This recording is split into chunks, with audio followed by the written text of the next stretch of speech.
British trench. তো দুই trench লাইনের মাঝখানের যে এরিয়া আছে এটাকে বলা হচ্ছে নো ম্যানস ল্যান্ড। তো একদিন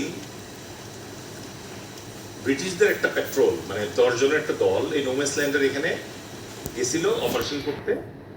তখন জার্মানরা গুলি করার কারণে এই পেট্রোলটা বিধ্বস্ত হয়ে যায়, সবাই মারা গেছে, শুধু টম নামে একটা সৈনিক বেঁচে ছিল। টম তখন হেল্প হেল্প বলে চিল্লাচ্ছিল। ব্রিটিশদের যে ট্রেন্স লাইন ছিল ওখানে টমের এক ফ্রেন্ড ছিল, তার নাম হচ্ছে হ্যারি। হ্যারি তখন তার ক্যাপ্টেনকে বললো, captain I want to go and bring Tom. Captain বললো যে টমের যে অবস্থা ও তো আর বাঁচবে না, এখন তুমি ওকে আনতে গেলে পরে আবার যদি জার্মানরা গুলি করে তাহলে তুমিও মারা যাবে, আই ক্যানট অ্যালাউ।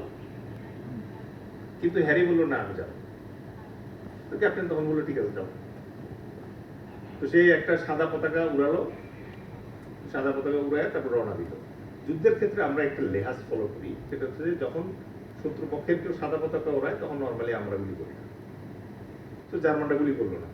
তো হ্যারি হেঁটে হেঁটে টমের কাছে আসলো, আসার পরে টমের বডিটা কাঁধে করে নিয়ে আবার ব্যাক করার পর ক্যাপ্টেন বললো যে হ্যারি অযথা একটা রিস্ক, মানে টম তো মারাই গেল। তখন হ্যারি বললো, লুক ক্যাপ, আমি যখন টমের কাছে পৌঁছাই তখন তো টম বেঁচে ছিল, এবং আমাকে দেখার করে বললো, হ্যারি আমি জানতাম তুমি আসবে। That is an achievement. That is life.